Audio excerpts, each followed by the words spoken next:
Bună ziua! Bine v-am regăsit! Astăzi vom face salată de cartofi.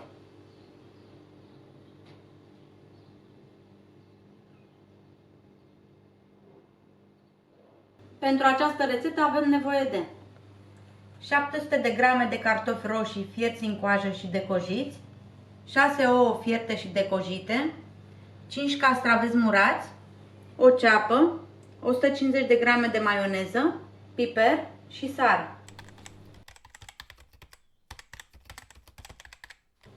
Începem prin a toca ceapa mărunt.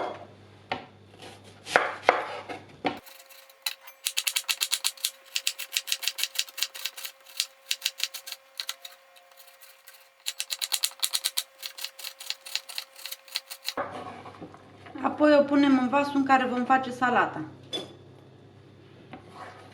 Tocăm și castraveții murați în cubulețe mici.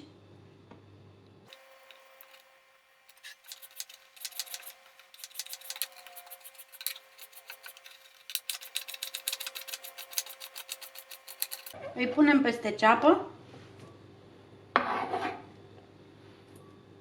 Ouăle le tocăm în cuburi.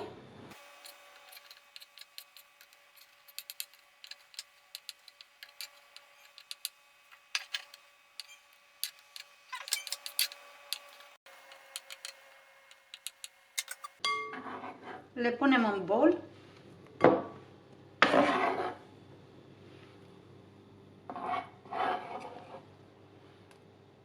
Și acum cartofii tăiem în cuburi mari. Punem și cartofii în bol.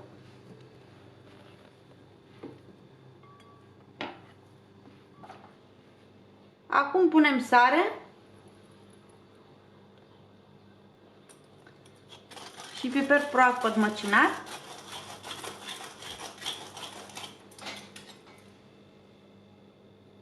Amestecăm.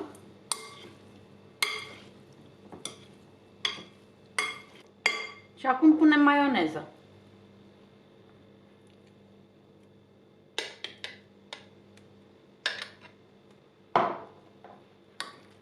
Și amestecăm bine. Pentru rețeta de maioneză aveți link în descriere.